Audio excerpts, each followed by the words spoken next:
If you've watched our previous episode, you'll know that Barry has gone away. So this week, we've still got some footage for you from when we went to Phaselis and Yanartaş with two of our wonderful patrons, Bryan and Denise. And keep watching to the end because I take you somewhere unexpected in the next episode.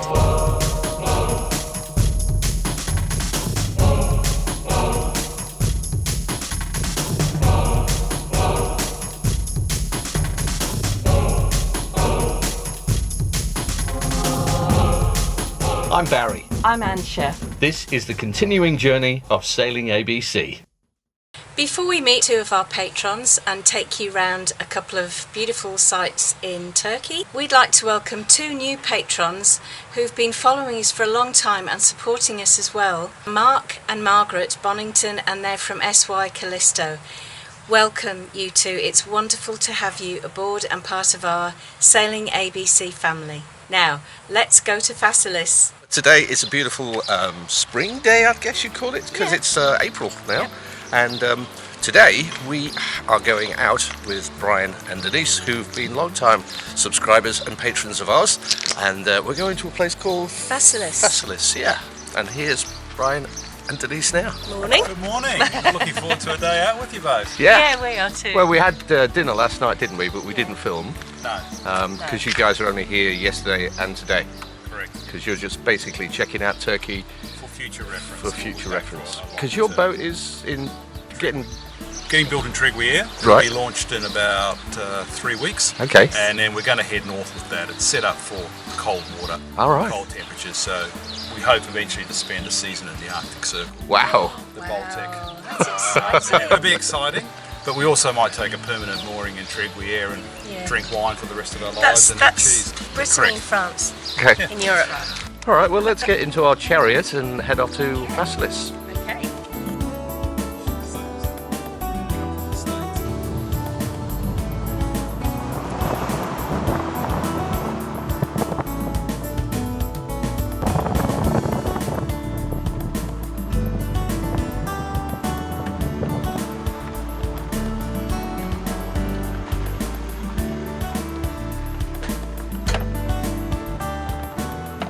Okay. So we've arrived at Phaselis, and 55 lira to get in, by the way, if you don't have a music card. we didn't do a lot of research about this site, so we're going to check out the map, see what there's to see, and wander over and touch things. All right, next to the aqueduct. Absolutely amazing, the effort that's been put into the stonework here. I mean, I'm not talking about making it look nice, but just the sheer effort of lifting these blocks, cutting them, putting them in place, making it all fit just to pass water from one place to another.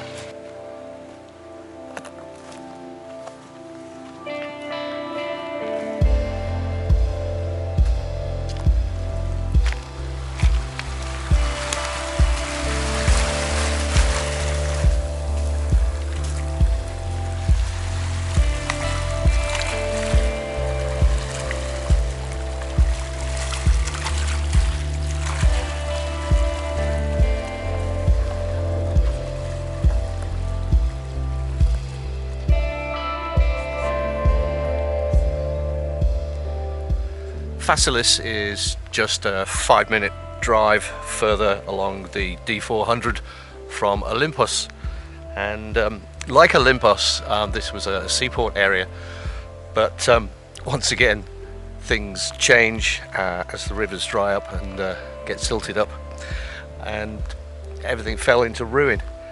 And pretty much like Olympus, the structures here are not as well preserved, but it's still fascinating to walk around the area, take a look at how they built things and the surroundings that they were placed in, especially when it's next to the sea. But this thing is absolutely huge, and again the camera never really picks up the size in relation to a human, because the human is not in the picture. But look at this. Absolutely insane. I mean, that doorway there is a good 10 foot. I haven't seen any signs telling us what this is, but a big structure anyway. Wow, this is a big wall. I mean, for comparison, this is one block, very roughly hewn in comparison to other things that we've been walking through. Unless, of course, this had some sort of plaster over it to make it nice, but I'm not sure. I'm going to guess this is what remains of a church, because usually in the churches they had the curved bit at the head of the church. This one's actually got an arched window in it as well, so the church would have gone back that way.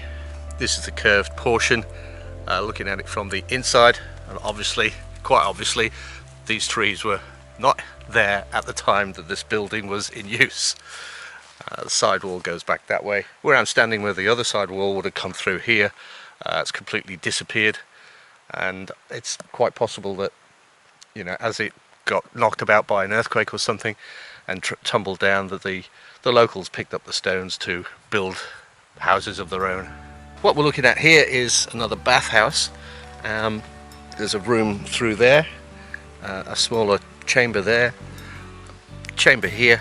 You can still see the tiling on the floor. In fact, it's actually the yellow bushes are sending out their pollen, which is actually helping to outline the tiles on the floor. And then into another room. We can tell it's a bathhouse because of these little raised columns. So there would be a floor and a chamber underneath the floor for the hot water to run through.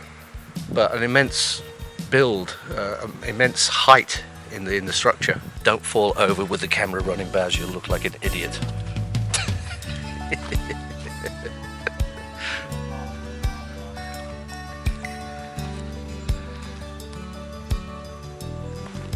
This would have been the main street, so to speak, and still in relatively good nick. And obviously there would have been columns along either side, plinths for statues, all leading down to the water where the ships would come in and unload their goods and people.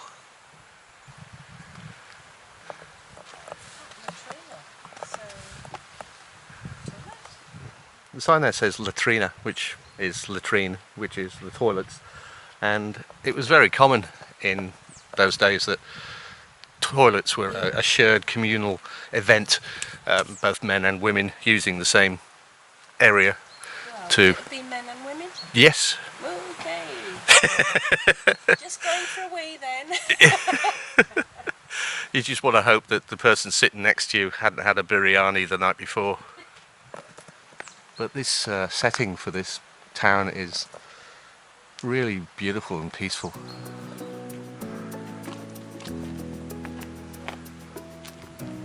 A small bathhouse. Yep. Again, we see the same structure to raise the floor for letting the water flow underneath.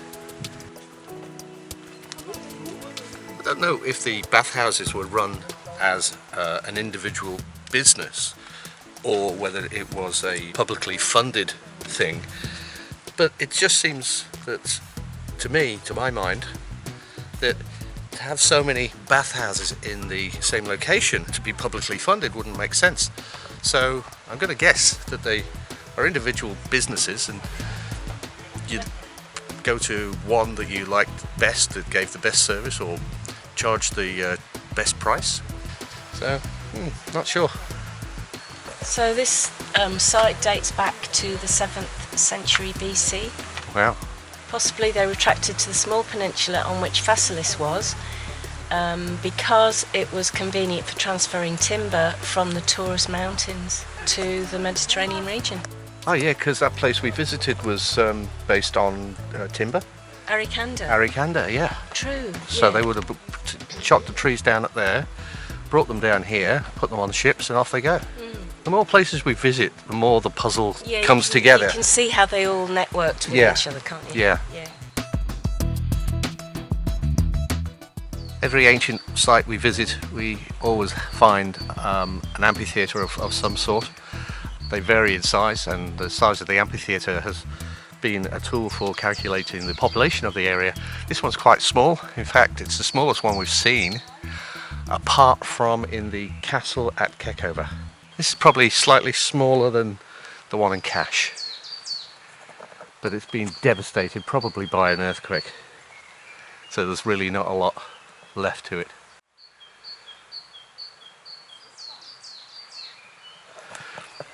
Still wonderful in Turkey that you can actually get up close and personal with these ancient site ruins and really walk around and get a feel for how it was in its day. After coming up the main street here, we get to quite a big open plaza, and as usual, right off the plaza is the Agora, or shopping centre. When we visited the museum in Antalya and saw all those wonderfully carved statues to various people and gods, these are the plinths that the statues would have stood on top on. Obviously, this is nice to stay here. Doesn't matter if it gets weathered, but the statues, because they're just so ornately carved, need the protection of being indoors. Here we are looking into the Agora area.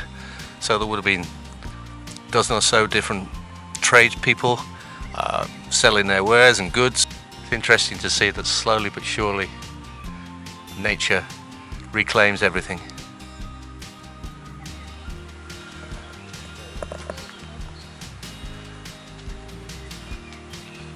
Following the main street further on, there's another Agora shopping centre.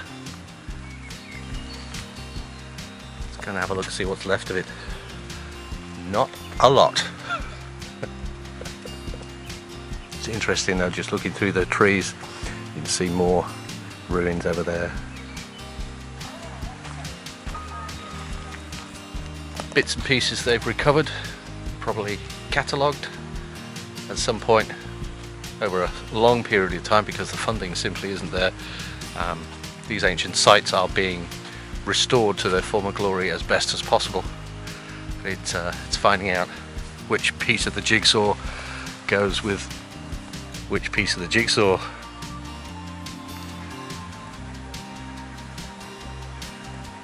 Oh wow.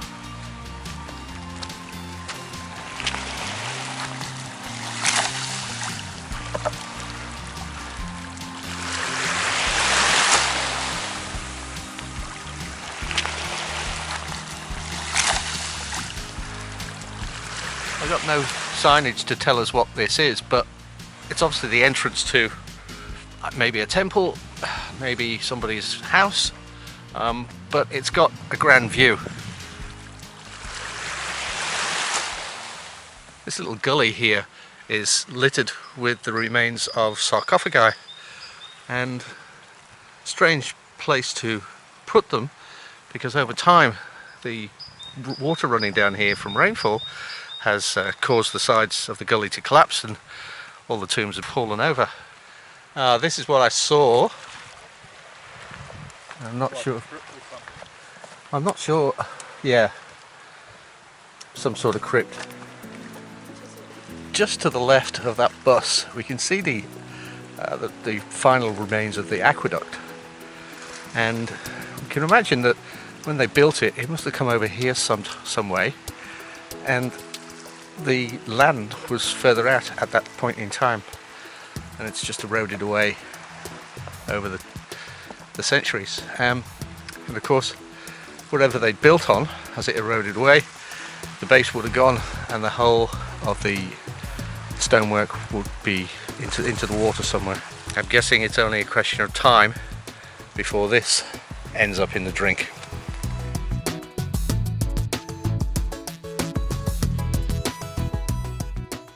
Well, that was Phaselis, and right now we're back at a place that we haven't visited for, well, since we first came to Turkey. Yeah. What's it called? Yanartaş, or Chirala.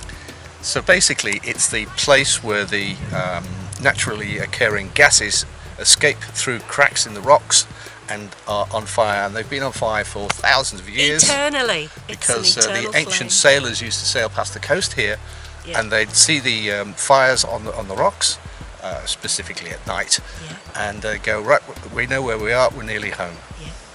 So, come with us. Come with us and have another look. 16. Okay, so we might have to pay. Here we are, actually. 16 Turkish lira for entrance fee. Cart? No. Okay. Okay, this is the one place where the museum carts don't work, so I'm guessing this is not part of the history of Turkey, which is kind of strange. So 16 Turkish lira is $1.60 roughly. I think it's just not a government-run place. Yeah. You can't say it's not part of Turkish history, because it is, isn't it? Anyway, we'll pay the cash. Teşekkürler. Now it is a bit of a hike up here, so I would recommend that if you want to use the loo before you start the hike.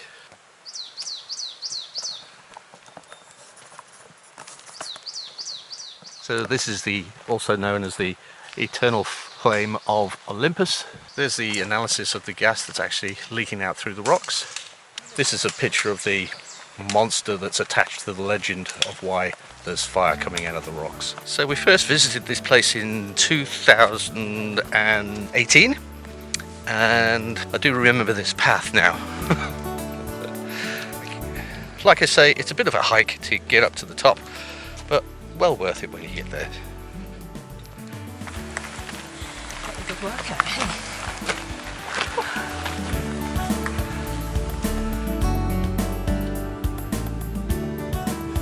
Completely forgotten how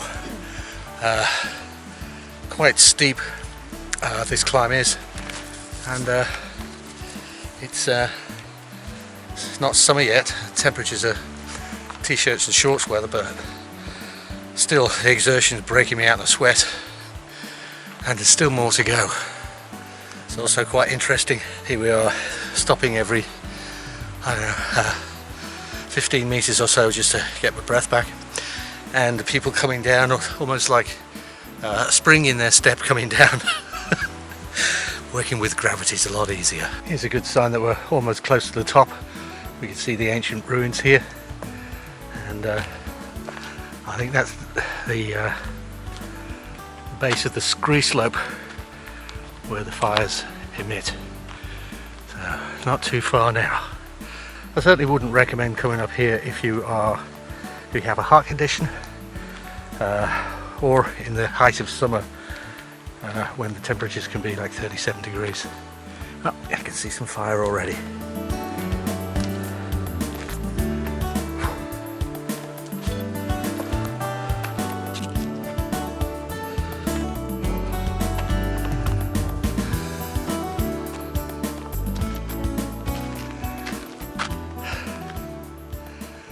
Last time we were up here, we brought some sausages and cooked them on this bit of fire here. I'll link to that video in the top of the screen right now. Very funny incident with a cat and a camera. Watch out for it. And out there is the sea. As I was saying down below, the ancient mariners used to traverse this part of the sea, and they could see the flame, and they'd know pretty much where they were just from looking at the fire coming out of the mountain. So guys, what do you reckon? Was it worth the hike up the hill? Absolutely. Yeah. Fantastic. Yeah. But the guys and girls that built the temple and the church up here, hats off to them for the effort. I mean, it's 10 out of 10 for effort. Yes, because they wouldn't have had that path. No. What did you think? What did you like best about it? Going downhill. Getting to the top. Yeah, get to the top. I mean, it's just a magical little place. A lot of people stay up here for nightfall because then you can see all the little teeny flames that are in the rocks, and not just the big ones. But I wouldn't want to chance that path on the way down at night. No, you need a very powerful torch, wouldn't you? Yeah, yeah. And good shoes. In fact, Yes. I think I had these shoes on when we were here last. Right. Well, you're a grub, aren't you? I am a grub, but they've lasted well. They have lasted well. About a third of the way down now, and take back what I said about working with gravity. Obviously it's less strenuous, but you've really got to keep your eye on where you're going to put your foot, because some of these rocks have been trodden for so long that they've worn shiny. Right, we've called a rest stop in the shops, many shops and restaurants and little boutique hotels that line the roadsides as you go into the place we just visited, but I can't remember the name of it or pronounce properly. Yanartaş. So we've got the important things on the go.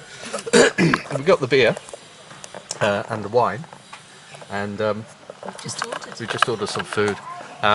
Obviously very early in the season, and not a lot of things on the menu were available because they simply can't buy in the supplies if they're not going to sell them. But hey, the important stuff's here. Beer's good. Well, Cheers. Cheers.